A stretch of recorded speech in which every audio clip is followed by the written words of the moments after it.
Welcome to MLB Tonight, presented by Japan Airlines. I'm Sierra Santos alongside CY Chris Young. It's January 7th, 1-7, and so we are highlighting the career of number 17. Happy Shohei Ohtani Day. Well deserved. I mean, right? To be a player who is still currently playing, and you get your day mid-prime career, that shows you the impact that you've had. An entire day of programming here on the network. I can't wait. So I get a text this morning from one of my best friends in Arizona, Kevin Hirsch. We've been best friends for more than 2 decades. You know what he asked me? What's that? He goes, "It's Shohei Ohtani Day, so do you have the day off?" Why would you have the day off?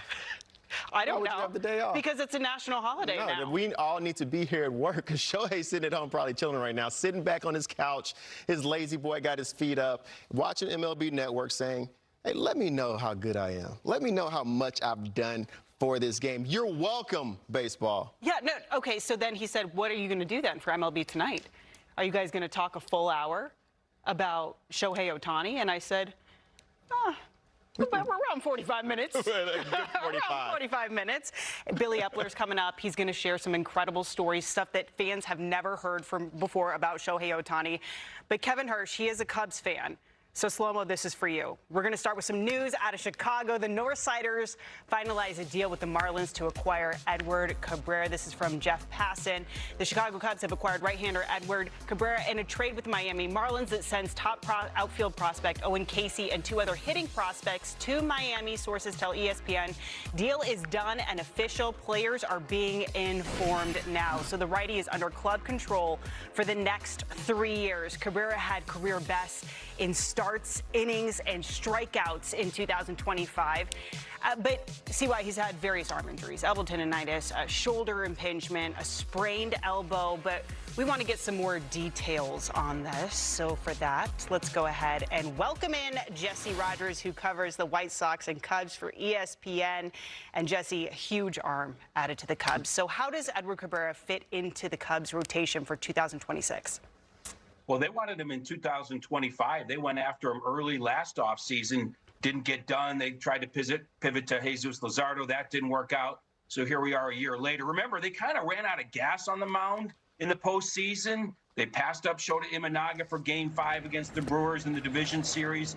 Matthew Boyd was a little bit gassed. I mean, they ran out of arms. So they needed to bolster them. Justin Steele is coming back from an elbow injury. They needed to bolster that starting rotation, and they do that with Edward Cabrera, just a live arm, great secondary stuff, 150 strikeouts and 137 innings pitched. Not, a lot of strikeouts in the Cubs rotation as constituted. So Cabrera adds something that they maybe don't have necessarily, but they do now. Jamison Tyon's there, Shota there, Cade Horton, emerging young players. So that staff is looking better and better. That rotation is looking better and better. And it's pretty clear they pivoted from some high-priced free agent starters to a guy like Cabrera, who's probably going to make a couple million next year, or a little bit more than that after making 1.95 last year. So it's a cheaper option. He's under control for 3 years, and now their starting staff looks like something that's deep enough to go 6 or even 7 months into the postseason, like they did a little bit last year, playing into the second round. Yeah, Jesse, as I see the depth that they have, I'm probably matching up Edward Cabrera right after Matthew Boyd, give you some different looks, but they did not come cheap. The Cubs, I remember Owen Casey coming up last year. The team was so excited to see what he was capable of. He was a little bit blocked by Kyle Tucker, now potentially Kyle Tucker being gone. To give up Owen Casey, what are the Marlins getting from this young stud right here? Big, strong guy. Who doesn't like those types, right? He actually ended his season crashing into the Wrigley wall, the brick there, catching a fly ball. So he's a gamer, right? He had a concussion, ended his year, but he looked good at the plate in very limited action. But remember, this is a contending team down the stretch, filling in for Kyle Tucker. A lot of chances to fail in a lot of ways, or look bad or look overmatched. He didn't. I like him as well. I'm based in Chicago. I saw him a lot. I think they're giving up something here, but you got to give up something to get something. The Cubs don't have a lot of big, strong athletes, and that's one thing I'm like, whoa, I would have liked Owen Casey in right field replacing Kyle Tucker. So to me, the Cabrera deal didn't shock me because I know they've been after him for a while. Cabrera's name's been out there. It's what the Cubs do next that's going to be very interesting because you really have opened up another spot on the roster for a bat. Even though Casey was a prospect, there was a lot of potential in there, and I thought he was going to get a lot of run in right field. Now, for the moment at least, Seiya Suzuki goes back to right field. He actually played well defensively, had a great year offensively. You kind of opened up your DH spot. They have a young guy in Moises Ballesteros that's going to get time there. But in general, there's an opening in that lineup. It is I would say a tenuous, I don't know how to put it, offense right now. If you go to camp, they need a little bit more. They needed more with Casey. I think they certainly need more offensively without him. Could you put a percentage on the possibility of a reunion with Kyle Tucker? I would put it very low, very low. There just hasn't been much in terms of conversations there. I know that Tucker has some shorter and longer term deals. You never say never on anything, but you would think they'd be in conversations with him. He played for them. So it just feels like that horse has left the barn. Now with this opening, again, things change, right? I didn't know if Casey would be in a deal for Cabrera, but now that he is, you have to circle back to the options. There's 4 big hitters out there. And whether it's a guy at third base like Bichette or Bregman that moves Matt Shaw around and then and gives a little more DH time to an older player like Bregman, for example. And in a year when Nico Horner is a free agent, maybe Matt Shaw moves to second, or you sign Bichette, he eventually plays second. Like all of a sudden the possibilities open up that don't have to do with right field because you do have a guy in Seiya Suzuki there right now. So to me, it's more about like DH and one of the infield positions, specifically maybe third, where you can get a big bat. But I've been reluctant to feel the Cubs are going to go huge money on one of these guys, but maybe they circle back on a shorter-term deal, or maybe they decide we need that big offensive bat, and we'll pay for it because our starting staff now looks that much better. Jesse, always such good stuff with you. Thanks for dropping the knowledge, and give Chicago a big hello from me. Will do. Great seeing you guys. Be well. It is Shohei Ohtani Day. The greatest Shohei Ohtani moments. There's too many to count, but Greg Amsinger is going to take a hack at it. And it's a game of adjustments. CY explains how the ever-evolving Shohei remains the best player on the face of the planet. And in a 1-run game with 2 gone in the 9th inning, the dream matchup, Ohtani, Trout. Japan hoping to celebrate. USA looking for heroics. 3-2. He struck him out. Ohtani strikes out Trout, and Japan's back on top. And it's not easy. We're talking about the best two-way player of all time. So I think we needed some help, perhaps, to narrow it down. So who do we call? Here's Greg Amsinger with the Greg's List. Hey guys, thank you very much. I think it should be a national holiday, and people in LA specifically should not be going to work on January 7th, Shohei Ohtani Day. And when I was thinking about it, I thought to myself, I need to put together a Greg's List of the 9 greatest moments in Shohei Ohtani's career. Very difficult task, folks. Let's jump into it at number 9. He didn't play a game. It's when he signed a historic $700 million contract when he was officially introduced to Chavez Ravine as a member of the Dodgers. I'm just going to say it. It's the 9th greatest moment. Only the 9th greatest moment for Shohei Ohtani. At number 8, he almost threw a no-hitter, folks. A two-way player who had 2 hits in the game, by the way, and an RBI, had 10 strikeouts against the A's and only gave up 2 hits. He took a no-hitter into the 8th. I thought for sure he was going to throw a no-hitter with a couple of knocks. That's only number 8 of Shohei's greatest moments of his career. Number 7, August of 2024, a walk-off grand slam, the exclamation point to joining the 40-40 club. Only number 7. You hit a walk-off granny. You're a 40-40 member, and you're only number 7 on your own list. Number 6, he participated in the home run derby, and as he was getting ready for the home run derby, folks, he had a ball out of the stadium, led off the game, the All-Star game the next day as a DH, and he started the game on the mound. Incredible. You might not ever see it again. Yet it's only number 6 on Greg's list. Number 5, a one-hitter in Game 1 of a doubleheader on the mound. Then in Game 2 against the Tigers, what does he do on July 27th of 2023? He hits 2 home runs. You might be asking yourself, is that the greatest day ever for any human? The answer is no. That's coming up a little later. Number 4, the guy just in the most previous World Series in Game 3, 4 extra base hits in his first 4 at-bats. He reached base 9 times. It's a record in a single postseason game. Shohei Ohtani on base for hours. Number 3, this might be his personal number 1. If you gave Ohtani truth serum, this might be his #1. Striking out Mike Trout, representing his country. Look at the energy. Look at the love of the game. Ohtani in this World Baseball Classic moment. Only #3 on Greg's list. Sorry, Shohei. #2. I mean, come on, man. First player to join the 50-50 club. You go 6 for 6 with 3 homers and 10 RBIs? It's not real. If you did that in the video game, I'm like, start over. This isn't even realistic. But #1, my entire life, I've always asked my friends, name the greatest individual baseball game ever played.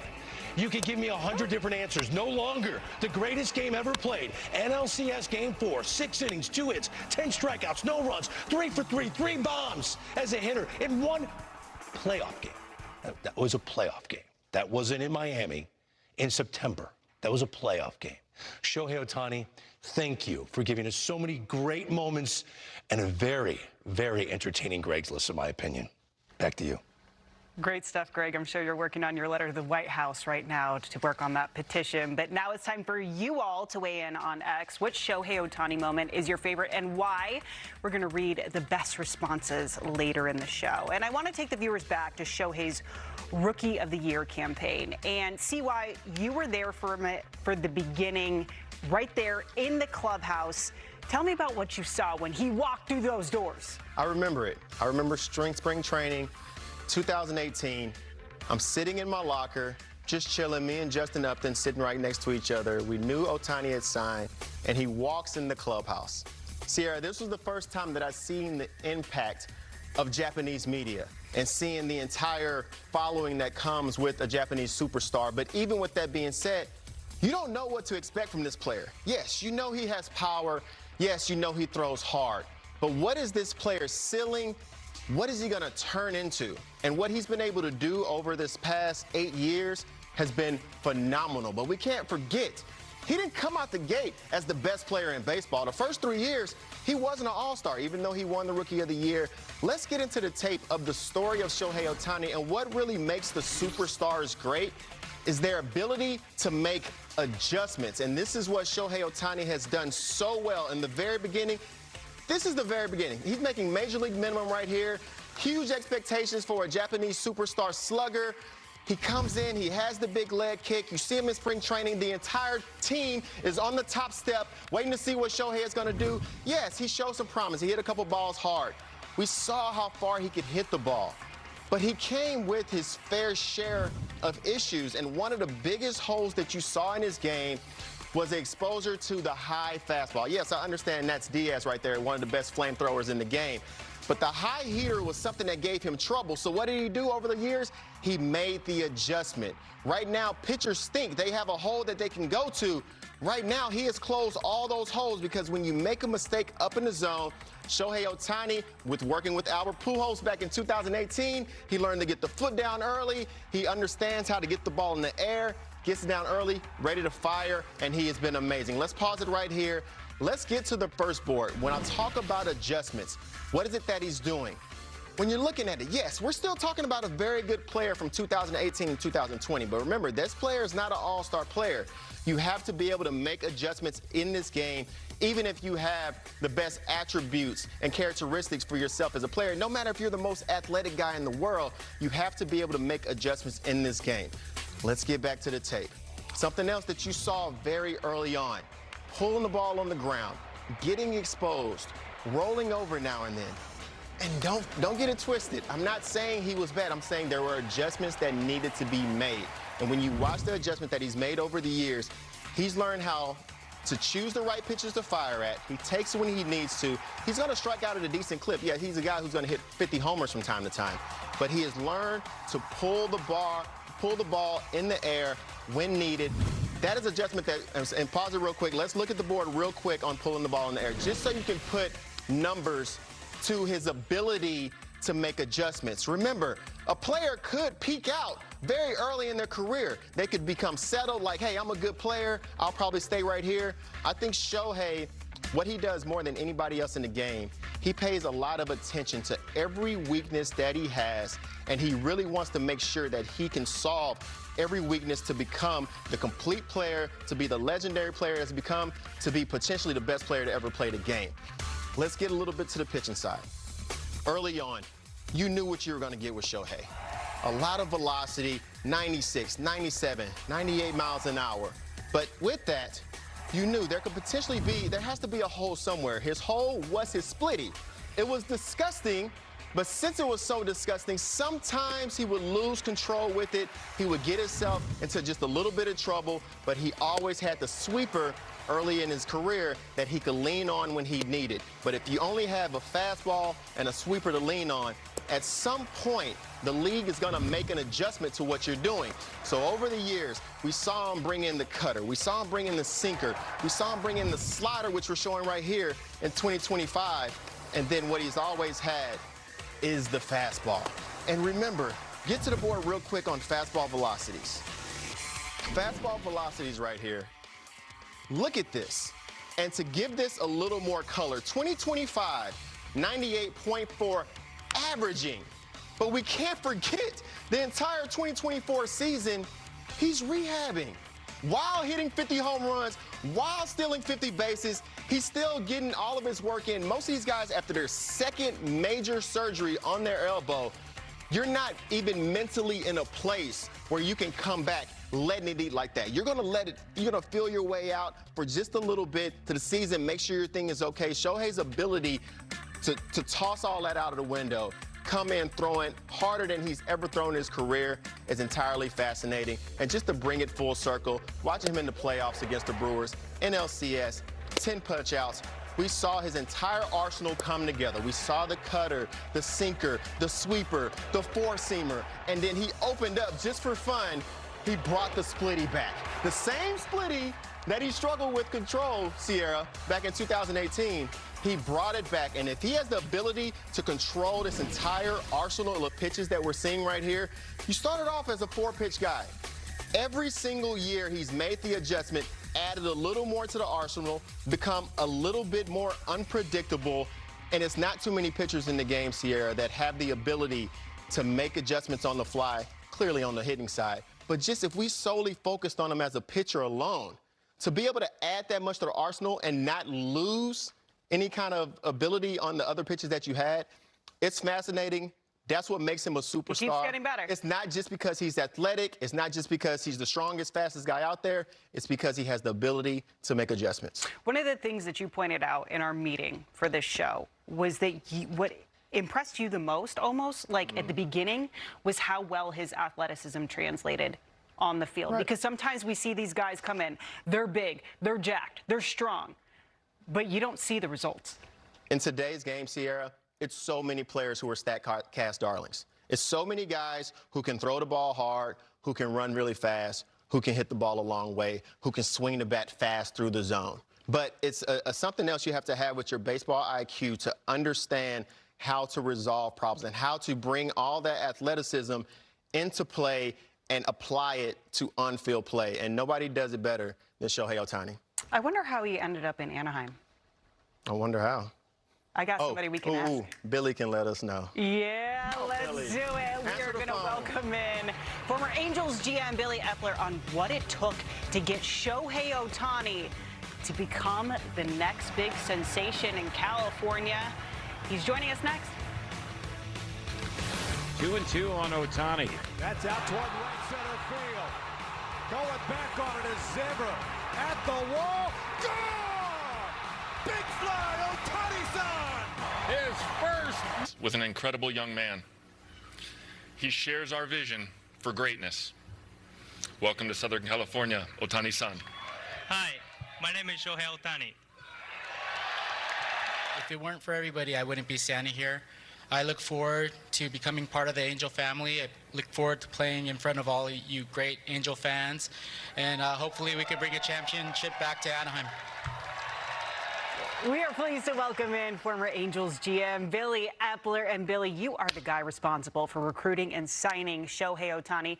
Before you deflect all the credit, I'm sure it was a group effort, right? But you had originally said you were stunned when he chose the Angels. When you look back at that press conference on his introduction, what did it take to convince him to sign?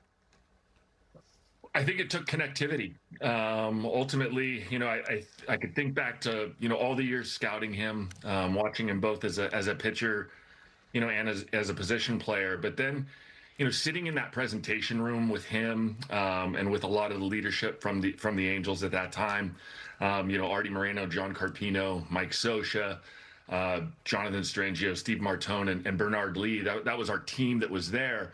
And we really just tried to focus on how we were going to use the player, right? So we made the presentation all about him. And, it was almost this partnership or a marriage that we wanted to talk about his usage, his workload, how we were going to support him. Basically, we were going to just try to make everything easy for him so that he could go do the hard things.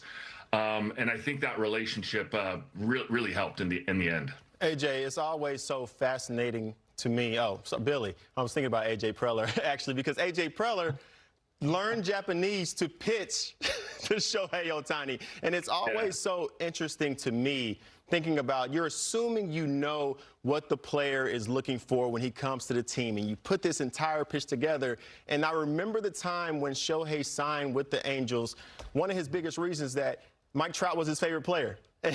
He just wanted to be with Mike Trout. How much of that is true?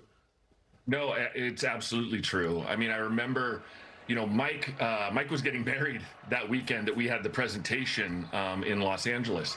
And so I was talking to Trout, and I said, hey, would you be willing, I think it was the night, I think it might have been the night of his rehearsal dinner. And I said, would you be willing to jump on a FaceTime for about 10 minutes just to talk to Shohei? And Mike's like, sure, absolutely. If it's going to make us better, yeah, this guy's a stud. I've watched him on, video, whatever it is.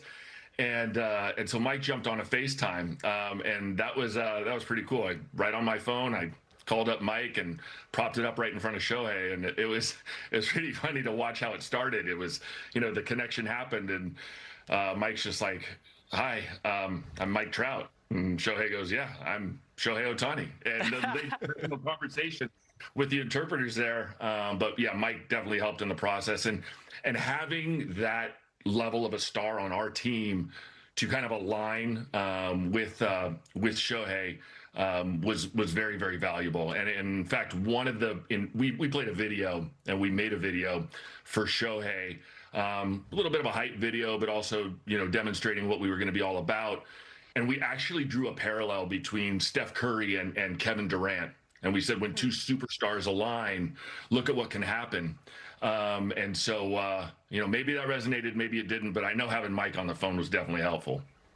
That's a great story. I want another story, because Shohei's first weekend of the regular season, what was that like? Well, the first weekend, that opening weekend, I mean, we maybe should even step back a little bit into spring training. That spring training was a little rough. There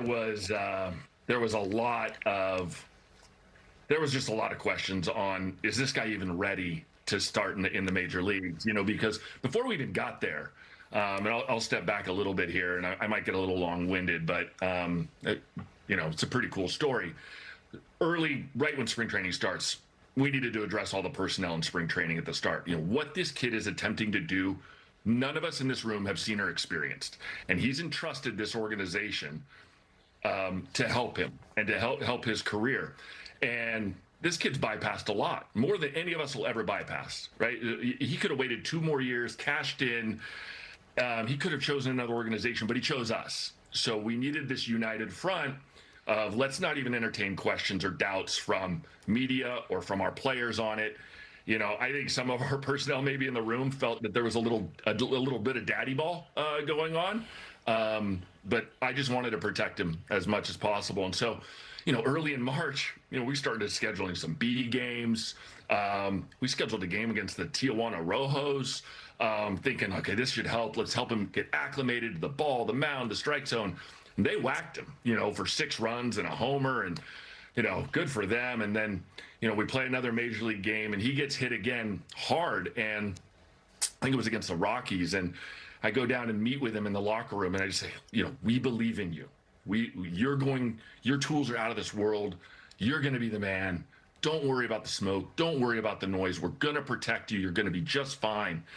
But with all those spring training performances, there started to be some debate going on publicly as to whether Ohtani should start in the big leagues. And that started to bleed into some inquiries from coaching staff and other personnel, like, hey, is this guy ready, or should we start him in the minor leagues? And that was tough to hear. I'm glad they said it, and I always invited those debates. And next morning, kind of walked in, grabbed the staff, and just said, let's not spend any more mental energy on this.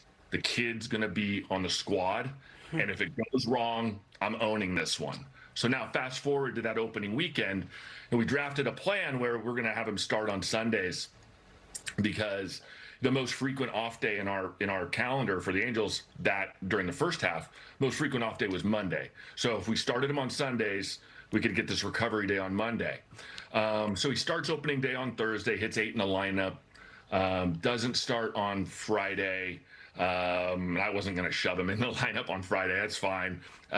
He didn't play on Saturday because it was the day before he started. So then I go back to the team hotel. It's Saturday evening. We played a day game on Saturday. And I get a text from Shohei's interpreter, and Mr. and Mrs. Ohtani were there. They had flown over from Japan, and I had met them, months prior. And so I go to the hotel room, and I'm going to pay my respects, say hello to Mr. and Mrs. Ohtani. I walk in the room, and Mrs. Ohtani, she looks a little nervous, right? And so I said, "Are you excited for tomorrow?" And Shohei's not there. He's up in his own room. He's studying. He's watching film. She goes, "I'm worried. I'm worried about ball 1 and ball 2, and maybe she had seen what was going on in spring training. I mean, he was having some control issues." She's like, "I'm worried if he walks that first hitter, what could go on from there?" And I said, "Don't worry about it. We've got Martin Maldonado behind the plate. Martin steals strikes. We're going to throw a fastball first pitch. If that's a ball, come back with a slider. We'll be even in the count. No worries. It's going to be fine, okay? He'll be off and running." And I walk out of the hotel room, the door closes, and my heart's beating. I'm like, Mom's nervous. Now I'm nervous. I go, "Oh, good God, she's seen it more than I have, And so I call Eric Chavez, who was our special assistant at the time, and I'm like, "Hey, man, we need to go to dinner. Like, I got to get my mind somewhere else." And then game day happens, and I'm like, "Eric, you got to sit with me." And so we're sitting in the Oakland visiting locker room. We're in the coaches section in the back, and it's just he and I. We're just sitting there watching on video. And Shohei rolls into that first inning, goes 1-2-3 with 2 strikeouts. Okay. Eric pops up between innings. He walks through the training room back over towards the food room. As I just hear at the other, I can't see him anymore. I hear at the other end of the locker room, "Okay, Billy, you can breathe," and like, needless to say, he goes 6 innings and we're off and running. And, that was something I'll always remember, cute little story there for everybody. No, I love these stories, Billy, from the very beginning. And I know that has to be satisfying for you, because well before you were a GM, you started off as a scout. So I'm assuming you still look at the game through the lens of a scout back in 2000, scouting for the Rockies. As you saw Ohtani, is this what you projected for him? Is this the ceiling that you saw for him? Well, I'd say on the mound, it was a little bit more evident at that moment in time, seeing him in Japan, I'm saying, that I was drawing some comparables to Steven Strasburg. And when I had watched him in one particular start, I'd seen him start about 8 times in Japan. And then one of the times, we were talking about this in the presentation, I see him in a game down in Chiba Latte, okay? And he is like, he's facing Luis Cruz. And I remember him throwing this 92-mile-an-hour split finger fastball. And I'm thinking to myself, that thing dropped 20 to 24 inches. And I'm going, okay, best right-handed hitters in the game, Miguel Cabrera, Mike Trout, Albert Pujols. They're fouling that off. They're not hitting it in fair territory. That's a pitch you're just trying to survive. Watching him play as a position player, watching him run, watching him move, he really reminded me of how Larry Walker moved. Long strides, smooth, great base running ability.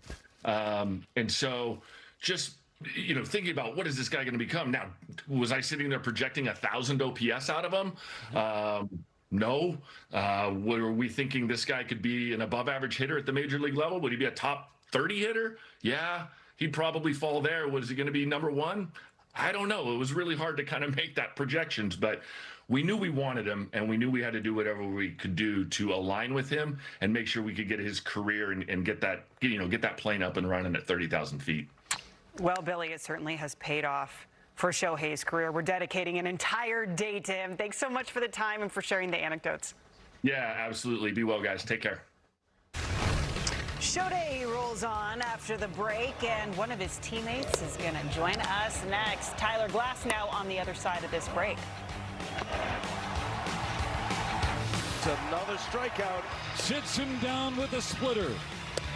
Back-to-back Ks to open the 6th and 4 in a row. He's up to 10. Ohtani, did he? Ohtani! Ohtani has done it again! His third! By the way, I should say congratulations on the nuptials. Oh, thank you very much. Yeah, I appreciate it. It's been a big off-season. A lot of rings in my off-season. Oh, all the rings, all the rings. Okay, so when we talk about we're dedicating an entire day to Shohei Ohtani. It's well-deserved, right? But when you think of him as a teammate, how would you characterize him? Because we hear these little anecdotes here and there. We don't know a whole lot about Shohei. We know he's got a dog named Decoy, but shed some light.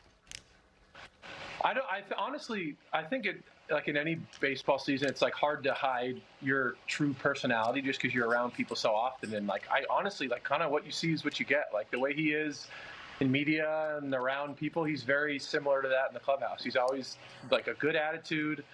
I've never really seen him get down on himself. He doesn't have a lot to get down on, but like there's been times where he struggled and he's just been the same guy. He comes in, he's happy. I feel like he's pretty good at like separating it all. It's probably a lot, but he seems very just, I don't know, like happy-go-lucky. I've said it before too, he just always seems like he's at summer camp, and he's just always been consistent around like the team. And I think too, I guess the only thing I noticed, like when he first started to pitch and hit at the same time, the only time I could notice a little change was just in preparation of like, I think when he started pitching mentally, he was a little bit more like consumed, I'd say, like more mechanical stuff maybe as he was getting going. Like you'd see him in the weight room, like working on mechanics a little bit, but he'd do his hitting and then do some mechanical stuff and then go. But he was always just the same dude, always a good vibe, always happy. So yeah, consistent. Tyler, I want to first thank you for doing this. It's not too many teammates who go into an interview and understand you're coming to the interview to talk about somebody else. So props to you for being the ultimate teammate for doing this for Shohei. But last block I was talking about some of the adjustments that Shohei was able to make, his velo this season, his ability to come back from another major elbow surgery and still find a way to get to the same velo. You've had your fair share of injuries. Give us some color on how tough that should be for a player while they're going 50-50 to still find a way to rehab like they need to be able to perform right away the next season. Yeah, I mean, I can't speak on that whole work. Just the hitting, the pitching, and the rehabbing, I think is what a lot of people maybe don't talk about. Like having to do all that and then rehab. You'd see him in there and they would pencil in some time and he'd work with Thomas. He had some other people in there. He'd get his work done in the beginning. I think he's just good at like spacing his time out correctly. Like I think a lot of guys fall into the pattern of struggling and like sitting in the cage for 2 hours and trying to fix it. I don't think he has time or like availability to do that. I think for him, I don't know what his like cage work is like just being a pitcher, but I think it's just you find your time, you do it. You have this time for hitting, you have this time for rehab, you have this time for pitching, and then you have to move on and maybe not get too emotionally attached to like each thing. And he's pretty well known for not taking BP. I think he's just kind of, the unique thing about him is he's found his routine, and I don't think he tries to obsess too much on one thing, and he's just kind of good at rolling with whatever he's got to do. And this is from just a pitcher from the outside. I don't know his day-to-day stuff, but from what I can see, it's a consistent routine. He's got some help with the trainers, but I just think he's good at moving on. Like if something doesn't feel right, he's like, whatever, I'm Shohei, it's fine. Yeah, I was thinking he hasn't changed much. That's exactly how he was in 2018. Yeah. So it's amazing to hear that he's exactly the same guy. I guess as a teammate, you all have your special craft. You look at this Dodgers pitching staff, all of you guys are so different. With Shohei, you know, you're looking at him as a pitcher first when y'all are having conversations. How much, with the language barrier, are you able to bounce things off of each other? How much are y'all able to talk approaches or be able to pick each other's brain when it comes to approaches, you know, attacking other hitters? I've had a few moments and stuff in, like, the dugout with him, and, like, I think especially games where he's just DHing, like, he'll have some more time to talk. There's been a few things, but I think more so probably hitters and, like, cage work. I think you spend so much time with each other inside. There's probably a lot of back and forth there. I haven't talked to him, like, specifically about the routine stuff a ton. It's been a little bit, but it's more just like that general dugout talk, like, what's up, how you doing, and, like, you'll bounce whatever it is off one another. I've asked him maybe a little bit about, like, grips and how he lifts and stuff like that. Small questions throughout the year, but he's pretty available. I think too, as a DH, he's not like a dude who needs to be, like, locked in at all times too. I think DHing, like, he still very much has, like, a good personality when he's in between innings, and so I can just talk to him. He's in the dugout hanging out, talking to people, and I think the time I do talk to him, it's probably, like, in the dugout during the game. I think the rest of the time is for all that other stuff we talked about. Tyler, Doc Dave Roberts was on the network earlier, and he said, I do feel that he is the best player of all time to put on a baseball uniform. I don't need another 5 years to validate with what my eyes already see. So what moment for you were you like, whoa, as you're sitting there watching him? I mean, probably before he was even on the Dodgers. I just think, like, I guess I haven't, like, seen in season. I'm not looking at, like, a bunch of highlights and stuff, but it was hard to avoid, like, all the things he was doing even on the Angels. I think everyone was aware of how good he was before he signed the contract with the Dodgers. So I think early on, for me, it was like, clearly this guy's a freak. He's the best in baseball. And then I think, like, a specific moment with the Dodgers, I think it was one specific home run. I think it was at home last year. And I think it was like a pull side homer out of the stadium. And I was already impressed, but I think at that moment I was like, damn. And I guess another easy answer would be, it happened way before the postseason, but I think that game, the game against the Brewers, where he hit 3 home runs and struck out 10 people, that was pretty much, that would solidify it for anybody. I think if there were any doubters, I think they were all probably, like, shut up at that point. But there's been a lot of moments that I've just been blown away by him. Tyler, we really appreciate the time. Are you just chilling right now? Are you just enjoying off season? Have you started throwing yet? Yeah, I'm throwing, I'm lifting. I have my first bullpen tomorrow. I'm just outside hanging out by the water. I'm going to go pick up some sushi. Oh, my gosh. I'm going to go hang out. Okay. And then, yeah. Soft. Hang out with some friends. Not even a soft flex. Strong flex. If I flip my camera, if I walked outside right now and flipped the camera around, it looks nothing like that. Nothing like that. Tampa, it's a good place to be. Good stuff. Thanks so much, Tyler. We appreciate the time. Yeah, thanks, guys. Appreciate it. Yeah, don't flip the camera in here either. Neither. No, I'm just kidding. You guys are all beautiful. You guys are all beautiful. Okay, one of the craziest coincidences in Shohei's career is how he performs on his bobblehead days. The numbers are going to blow you away. See why we're going to dive into them next. Shohei Ohtani, he's one away from the first 50-50 season ever. Sends one in the air, the other way, back it goes, gone! One-of-a-kind player, one-of-a-kind season, Shohei! And why, and the responses have been pouring in. This one is coming from Luke Lockbaum. My favorite moment was in the NLCS Game 4 with Shohei Ohtani hitting 3 homers and sending the Dodgers back to the World Series. Was that Tyler Glasnow's favorite moment as well? You know what's so special about Shohei is that when you look at the feed, it's so many favorite moments. The fact that he's had that many moments to be so many people's favorite, it's impressive. Should we do some show and tell? Let's do it. Show and tell. I see what you did there. Okay, there. You got it. Okay, so this is the most coveted bobblehead at MLB Network. Do you know how many bobbleheads I have from Intentional Talk? How many? Hundreds, and I do not have a Shohei Ohtani one. Now you do. Then you cannot have this. We got explicit instructions to return it to its owner. You know how he performs on his bobblehead day? Tell me. Okay. .409 average, 4 home runs, 9 RBI, 9 runs, 1371 OPS. Oh, by the way, that includes a walk-off homer as well. That's what superstars do, Sierra. He's a man of the people. He knows when to show up, when the lights are the brightest. That's why he's with the Dodgers. That's why he's won a couple World Series. Show knows when to show up. Show knows when to show up. A bobblehead and a show. Good Thanks show. for, yeah. It was. Thanks, Show. Thanks, Show, for allowing us to have a show. Wait, I thought you were talking about our show. No, I was talking about Showtime. Happy Shohei Ohtani Day.